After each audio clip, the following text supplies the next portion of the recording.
Hello everyone, SirMonkeySuit here, back again with Fate Zero. It's that time, everyone.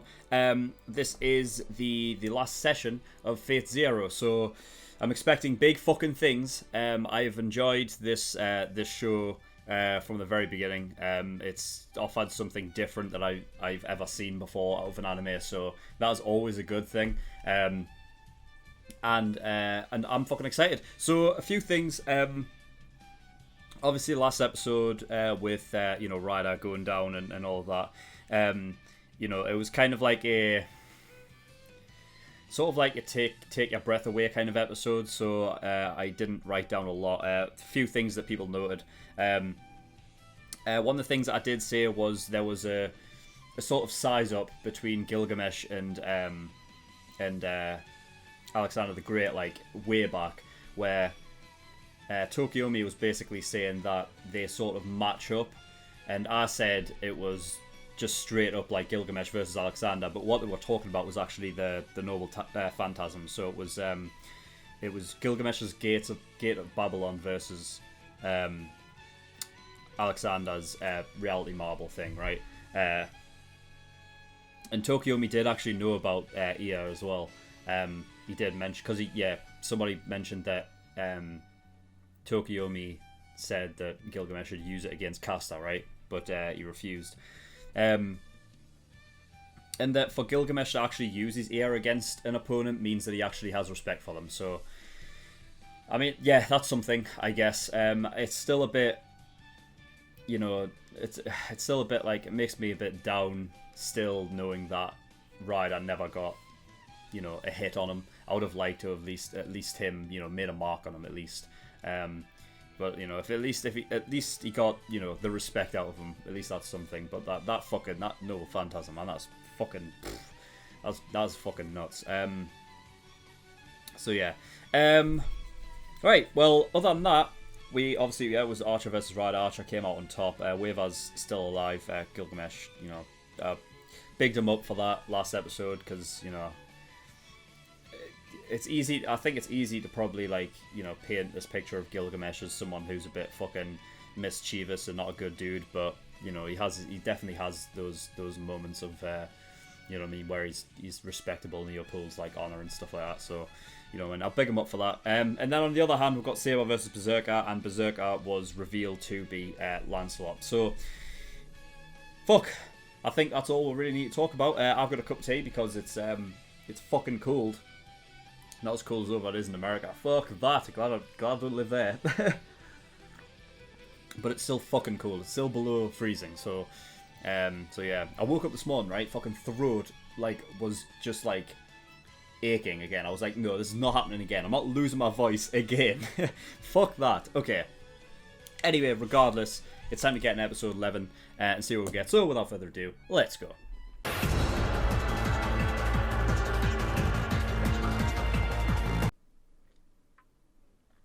How do I make sense of this?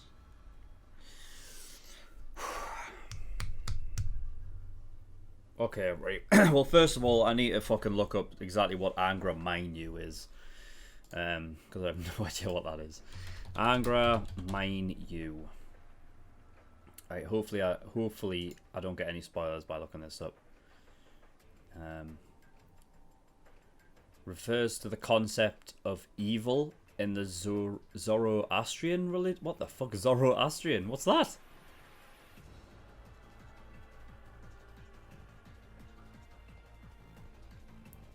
Is that just something? Is Zoroastrian just something in Fate? Is that just a Fate thing and not a real life thing? Because I've never heard of Zoroastrian before. Alright, essentially it just means, it says meaning destructive spirit in that religion, then it's evil. So yeah, we'll just go with that. I'll not look any further into it in case I accidentally get spoiled. Right, so that's what that means.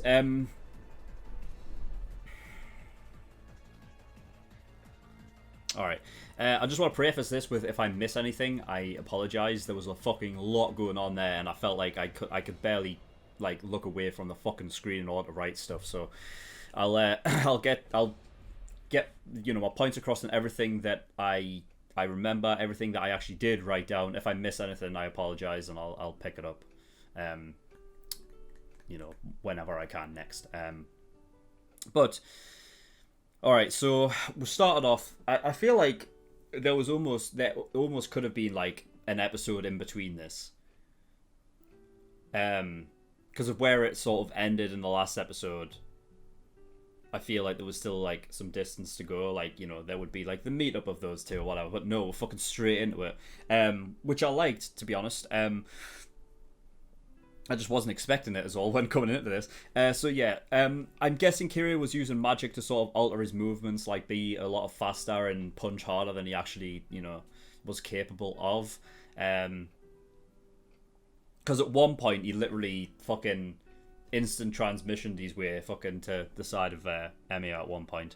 And considering Emiya's like, versed in like time magic and shit like that, and he barely even picked up on that. It was just nuts.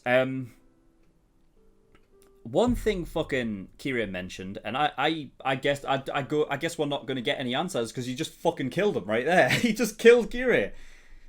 He mentioned 12 black keys. What's that? I'm pretty sure I've never heard him say that, like, or point out anything relating to black keys before. I don't know what those are.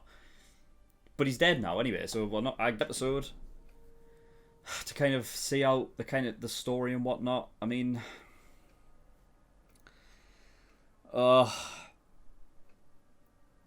right. So anyway, all that was going on. The Grail fucking appeared, started leaking blood. And yeah, they basically, by being smothered in this fucking Holy Grail blood, or almost like taken to like, another dimension or whatever the fuck, some sort of like alternate reality or like inside the Grail, somewhere like that. In which case, the will of the Grail took form of somebody who makes sense to the person that it's talking to, I'm guessing. When he came out of it, he asked Kiryu that you saw it as well. I'm guessing, like, I would have liked to have seen what it would have told Kiryu, because Kiryu is the one that's, like, looking for answers from the Grail, right? So it would have been interesting to see, like, what I find interesting, right, is that would have been one of the best things to see in this show. Seeing Kiryu's point of view and all of that.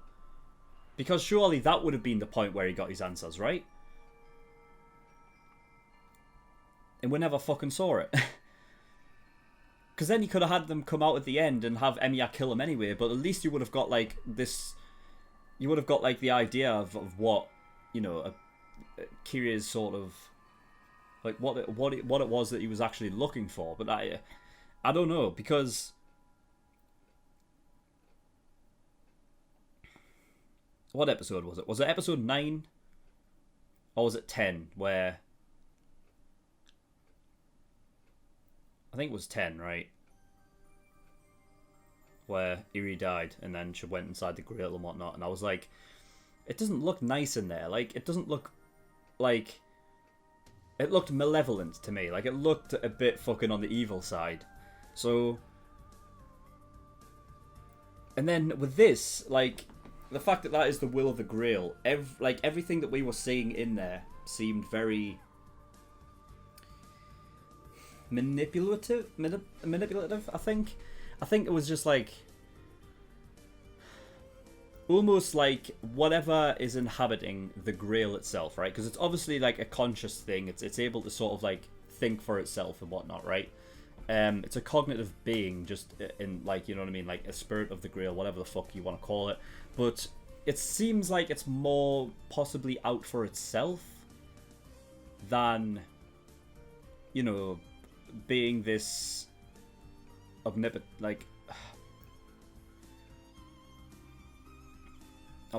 being that can do anything. Because I feel like it was just trying to manipulate Emiya through that whole thing. Now, the thing is, it could do that, but also be telling the truth, because I think there's something... For some reason, they kept bringing up this idea of, like, oh, the Holy Grail, like, wants to be... It wants to almost tie itself, like, in mortal form to the world. Like, it wants to be... the Grail actually has a wish of its own, and that is to be, like... to basically ascend and be a part of like the mortal realm as opposed to being what it is already. Um,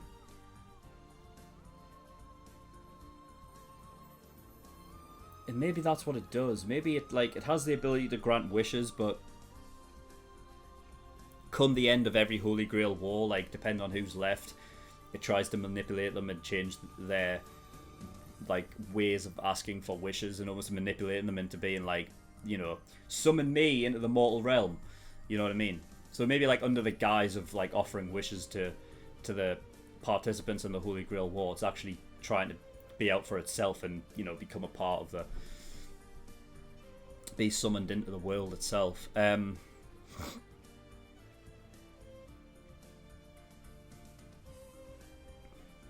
mean, this kind of just... It was showing Emiya, right? Basically what he's been doing ever since he met up with Natalia, right? So this idea, like his ideals and his philosophy is to, he's fine with killing the few to save the many. And the point is that it can't grant that kind of wish because it's a miracle, and a miracle is beyond the comprehension of anybody. So you can't comprehend how that happened. In order for the wish to be granted, it has to be a wish that makes sense. Like, it has to be a wish that can be understood by the person given the wish. Like that. Basically, you have to have the solution in your head in order to do it. I think that's what it was telling you, right? So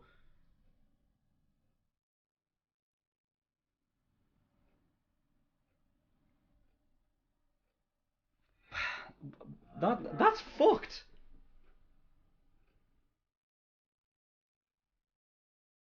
So you can only offer a wish if there's something that can be understood about it. Like,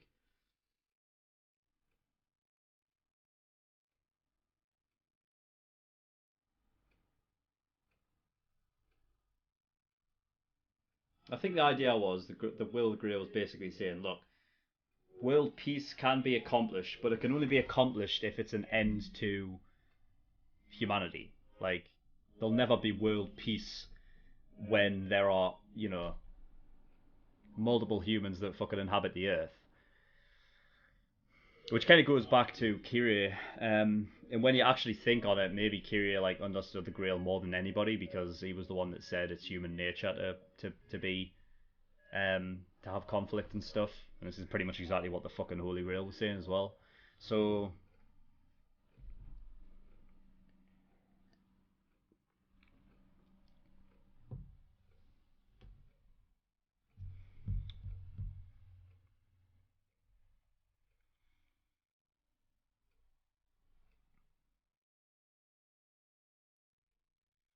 and the fact that he killed Ilya and Iri, I think that was a.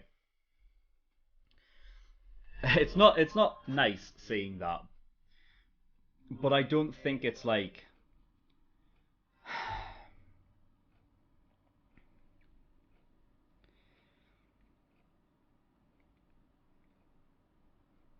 I think he was in that moment. He was aware that it wasn't Iri and it wasn't Ilya, right? It still would have taken a lot to do that, like even knowing that that's not them. But like, I think he kind of knew that. And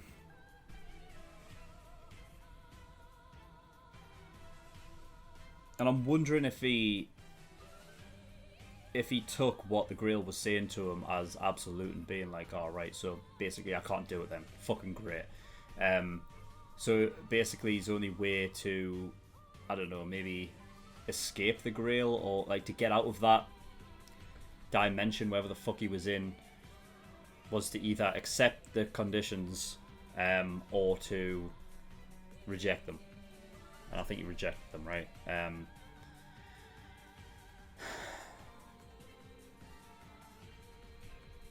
So it's not nice seeing that, but I don't, I think in one way it could be like, taken as if it ever came to if he was ever given the option, you know, to stop conflict and stop war and whatever the fuck, that he would, you know, kill his family to do it. But still, it's nuts.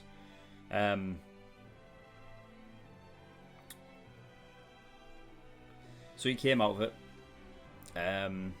Kiria was there as well. Kiria almost like begging, like not to be alive only so that he could get answers. And I was scared from that moment, really, because I was like, just kill him and get it over and do it, because fucking Archer's coming at some point. Little did I know that Archer was actually playing Kiria the whole time, and I should have picked up on that, like, because I remember when he started doing it when Tokiomi was still alive, and he was like kind of talking to Kiria on and off and stuff, and I was like, is he manipulating Kiria here? Because it felt like he was. And then after a while, that kind of just, you know, flickered out of my mind. And then it came back as soon as I saw like Archer, because obviously he was there the whole time. He could have easily like stepped in and helped, but he didn't. So he was clearly fine with what transpired. He didn't really care. Compared the two from previous episodes. So in previous episodes, Kiria strangling Iri, right, until essentially her neck snapped. And then Emiya did it in this episode. And there was also the thing of like Kiria was like, like he mentioned destroying the Grail, and then in this episode Emiya wants to go out and destroy the Grail. I don't know if there's maybe something in, if there's like a connection, if there's something like, if there was a reason why Kiria didn't get, like we didn't get to see Kiria's side of it, maybe because it already was. I'm wondering if there's something that Kiria knows, because he seems a lot more, he seems to know a lot more to like about the Holy Grail than other people. He seems a lot more like in tune with it. So my thoughts are like, maybe we didn't get to see specifically his side inside the Grail because it already, like, we already saw it. I'm wondering if there was something with like, because the thing that throws me off is that Emiya came out and his intention was to destroy the Grail, right? Now that could easily just be the case, because if that is the will of the Grail, right, and that's what it is, he has no desire for it, it doesn't need to be around, fuck it, kill it, right? Because then at least I guess you get rid of the Holy Grail was one of the things, right? But I think, you know, what could also be the case, and this is just a massive like out there sort of like theory, because those two in particular, Emiya and, you see, you can easily make a case for the Grail, you know, telling the truth, but like telling the truth with like, you know, it can only be achieved if, you know, the wish can actually be understood. Like if it can actually be done within the means of, you know, of the person given the like you know, asking for the wish themselves. But with the Grail itself almost having this sort of like underlying sort of evilness to it, I'm like kind of wondering if it could just blatantly lie. I think what would really like give me a bit more insight into what its motives are is if I knew what the last 4 Holy Grail, or there was 3, right? The last 3 Holy Grail wars, like what was the wish of the people that won it? Because if I can determine that, like if it told me that, then I can kind of determine the like and see what the outcome of, you know, the world is because of that. But I don't know. We'll have to wait and see. For all we know, I mean,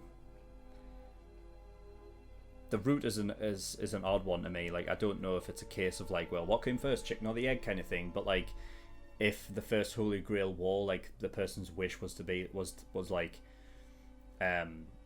you know, fucking, you know, give the world magic. I don't know, but then I guess that wouldn't make sense, because then in order to sort of summon stuff, you need like magic or whatever. I don't know. Fuck knows. But either way, yeah, that's episode 11. So Going to get an episode 12 next, but that is all for this episode. So thank you everyone for watching. In the description below, got links to certain things. Discord, get yourself over there. I'm over there. Community's over there. Come talk to us. My website, SirMonkeySuit.com, all of my content is over there, so get yourself over there. And Patreon. So I do have a Patreon. If you don't want to support me, that would be very much appreciated. There's a bunch of different tiers and rewards depending on how much you want to support me with. There's $5 a month early access. That gives you access to shows a week early and 4 episodes of Fate every week. $10 a month, that's a full length, gives you access to my full length library. Everything I react to gets a full length. $15 a month, that's the exclusive tier. And that gives you access to a bonus show that I'm reacting to, which is currently 7 Deadly Sins. So if you're interested in that, become an exclusive tier patron. $50, that is the elite tier. So every time you pay $50, you get a choice of a show that you want me to react to, and I will react to it. It will go at the back of the list behind about 7 shows. It might take me a while to get round to it, but I will do it eventually. But if you don't want to wait that long and you want to jump the queue and go at the very top so that your show gets reacted to next, and you want to get God tier, which is $100. Yeah, that's it. So thank you for watching. I'll see you next time. Bye bye.